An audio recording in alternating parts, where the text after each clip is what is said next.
ন্যায়পালিকাৰ প্ৰতি বিৰূপ মন্তব্য কৰি মন্ত্ৰিত্ব হেৰুৱালে আইনমন্ত্ৰীয়ে। আইনমন্ত্ৰীৰ দায়িত্বৰ পৰা অব্যাহতি কিৰেণ ৰিজিজু।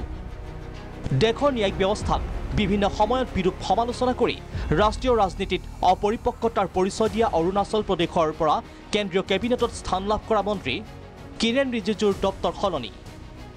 আইনমন্ত্ৰীৰ পৰা অব্যাহতি দি কেন্দ্ৰীয় ভূ বিজ্ঞান মন্ত্ৰীৰ দায়িত্ব ৰিজিজু। বৃহস্পতিবাৰে ৰাষ্ট্ৰপতি ভৱনৰ পৰা জাৰি কৰা বিজ্ঞপ্তি অনুসৰি নতুনকৈ স্বতন্ত্ৰ আইন দপ্তৰৰ মন্ত্ৰী হিচাপে ৰিজিজুৰ স্থলাভিত্তিত ৰাজস্থানৰ বিজেপি সাংসদ অৰ্জুন ৰাম মেঘৱাল। আইনমন্ত্ৰী হিচাপে দায়িত্ব থকা সময়ত অতি দৃষ্টিকটুভাৱে কিৰেণ ৰিজিজুৱে বিচাৰপতিসকলে ৰাজনীতি কৰা বুলি মন্তব্য কৰিছিল। তেওঁ অভিযোগ কৰিছিল যে একাংশ অৱসৰপ্ৰাপ্ত বিচাৰপতি ভাৰত বিৰোধী গোষ্ঠীৰ সদস্য।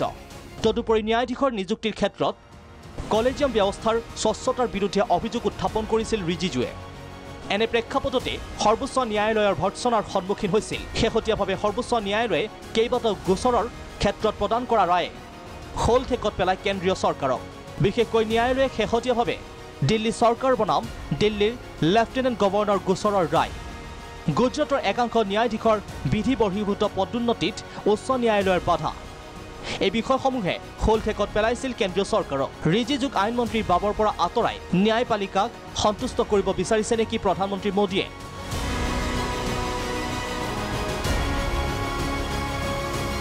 কিৰেণ ৰিজিজুৰ অব্যাহতি সন্দৰ্ভত প্ৰাগ নিউজৰ মুখ্য সম্পাদক প্ৰশান্ত ৰাজগুৰুৰ ভাষ্য।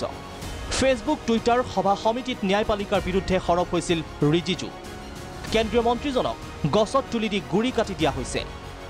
শুনক এই সন্দৰ্ভত কি কৈছে প্ৰাগ নিউজৰ মুখ্য সম্পাদকগৰাকীয়ে।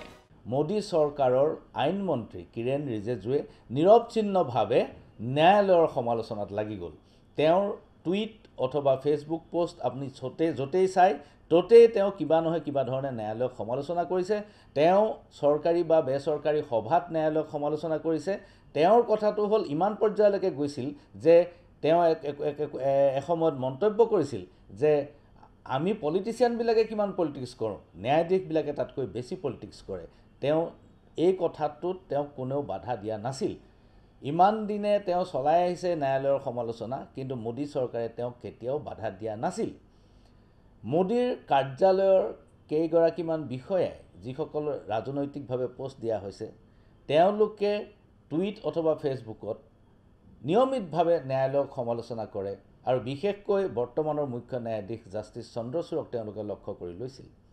কিন্তু শেহতীয়াকৈ উচ্চতম ন্যায়ালয়ে কেতবোৰ গোচৰত যি ধৰণৰ স্থিতি গ্ৰহণ কৰিছে, সেই স্থিতিত চৰকাৰ অলপমান বেকফুটত গুচি গৈছে। চৰকাৰে দেখিছে যে ন্যায়ালয়ক এনেকৈ আক্ৰমণ কৰিলে ন্যায়ালয়ে হয়তো চৰকাৰৰ বিপৰীতে ঘটনা কৰি পেলাব পাৰে, আৰু সেইকাৰণে ইয়াৰ এটা সমাধান হিচাপে এই গোটেই সম্ভাৱ্য দুৰ্ঘটনাৰ পৰা বাচি থাকিবৰ বাবে কিৰেণ ৰিজিজুক আঁতৰ কৰি পঠোৱা হ'ল। এই মুহূৰ্তত মোৰ মনত ধাৰণা সেইটোৱে হৈছে, কাৰণ কিৰেণ ৰিজিজুৱে তেওঁৰ উচ্চতম হাইকমাণ্ডৰ অনুমতি নোহোৱাকৈ নিজাববীয়াকৈ এনেকৈ ন্যায়ালয়ৰ সমালোচনাত মুখৰ হৈ নুঠিলেহেঁতেন, যদিহে হাইকমাণ্ডে তেওঁক এই অনুমতিটো নিদিলেহেঁতেন। হাইকমাণ্ডে তেওঁক গছত তুলি দিলে আৰু এতিয়া গুৰি কাটি বহি আছে। উল্লেখ্য যে কেন্দ্ৰীয় মন্ত্ৰীগৰাকীয়ে আদালতৰ ভৰ্ৎসনাৰ সন্মুখীন হোৱাৰ পাছতো সমলিংগ বিবাহৰ আইনী অধিকাৰ সংক্ৰান্তীয় আদালতৰ বিচাৰাধীন বিষয়ক লৈ আপত্তিজনক মন্তব্য প্ৰকাশ কৰিছিল। উচ্চতম ন্যায়ালয়ৰ এখতিয়াৰ সন্দৰ্ভত প্ৰশ্ন উত্থাপন কৰিছিল বিদায়ী আইনমন্ত্ৰী কিৰেণ ৰিজিজুৱে। News desk report, Prag news.